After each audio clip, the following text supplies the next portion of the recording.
Soyez bénis, vous tous qui nous suivez en ce moment précis, dans un contexte aujourd'hui de crise humanitaire, où le monde aujourd'hui est en train de pleurer ses morts, où le monde aujourd'hui est attristé.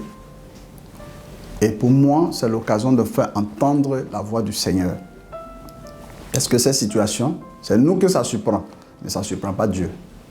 Parce que le Dieu que nous on prie, c'est le Dieu qui est au-dessus des temps, des circonstances.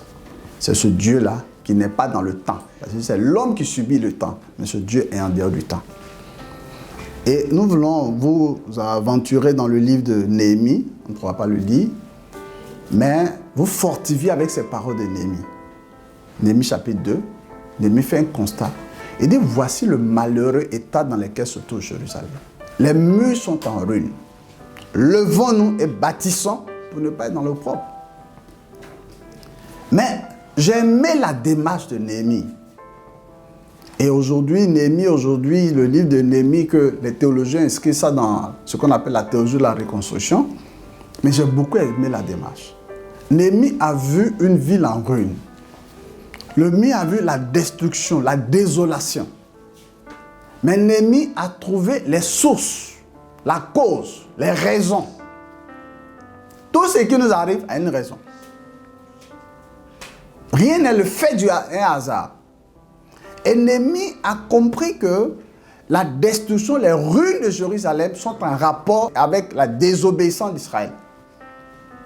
Et j'aime souvent dire, la force d'Israël, c'est trois choses. Israël, c'est son Dieu. Israël, c'est son temple. Israël, c'est sa Torah, la Torah qui est la loi. Chaque fois que Israël a été en phase avec ces trois choses, Israël a toujours eu la victoire. Mais dès l'instant où Israël se met en position de combat, ou bien défie ces choses, défie Dieu, défie sa loi, Israël se retrouve dans les difficultés. Quand vous lisez le livre de Juges, la Bible dit Israël commis une infidélité. Et Dieu a livré Israël aux mains des Madianites. Aujourd'hui, pour moi, cette situation qui arrive, c'est Dieu qui nous livre. Dieu nous livre parce que ce qu'on appelle les grandes puissances ont défié Dieu. On défiait Dieu au travers de toutes sortes de pratiques, d'abominations. L'homme va avec l'homme. L'homme va avec l'enfant. Toutes sortes de déviations, de dépravations sur la terre. Lorsque nous commettons de telles abominations, les crimes rituels, le matériel qui prend le pas sur toutes choses, l'homme qui devait être au cœur de toute la vie, aujourd'hui, l'homme a perdu sa place. C'est l'argent, c'est le gain, c'est le profit, c'est l'intérêt. C'est la connaissance que nous avons pris pour substituer à la présence de Dieu. Donc ce Dieu vient nous défier au travers de cette maladie. Pour nous amener à comprendre que nous avons quitté sa voie. La solution, on appelle ça la repentance. Et chaque fois que Israël s'est détourné, Dieu les a livrés. Israël est devenu vulnérable. Sinon, comment comprendre qu'une maladie vient avec tous ces scientifiques qu'on a sur la planète? Une maladie vient avec tout ce que nous avons comme connaissance. On ne peut pas l'arrêter. On ne peut pas l'arrêter parce que c'est la main de Dieu. Personne ne peut arrêter la main de Dieu. Vous comprenez? Donc, si nous voulons que cette paix s'arrête, la solution, on appelle ça la repentance. La solution, c'est de revenir à Dieu. Et dire aux Européens, dire aux Américains que leur argent, leur connaissance, leur science ne peut pas leur sauver.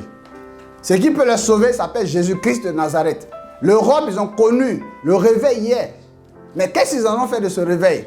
Aujourd'hui, ils ont substitué Dieu avec toutes sortes de déviations que nous connaissons. Donc, la solution, Dieu a envoyé cette situation pour appeler à un réveil, pour appeler à un retour à la foi, à l'évangile vrai. Parce que sachez une chose, Jésus revient bientôt. Donc, c'est vraiment ce message. Néhémie a compris. C'est pourquoi il a commencé à rebâtir Jérusalem en commençant d'abord par réparer les brèches sur le plan spirituel. Je pense que pour cette situation, pour que chacun soit à l'abri, que chacun rentre dans la présence de Dieu, que chacun revoie sa position avec son Dieu. Ainsi, si tu le fais, c'est comme Israël. Lorsqu'ils étaient en Égypte, qu'ils devaient sortir de l'Égypte, ils ont bénéficié de la protection de Dieu pendant que Dieu a envoyé l'ange de la mort parcourir tout l'Égypte et tuer tous les premiers-nés.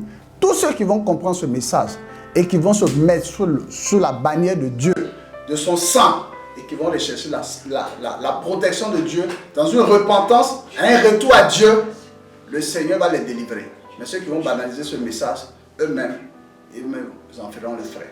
Soyez bénis, soyez fortifiés. Ce n'est pas le moment de paniquer, ce n'est pas le moment d'avoir peur, mais c'est le moment de revenir à Dieu.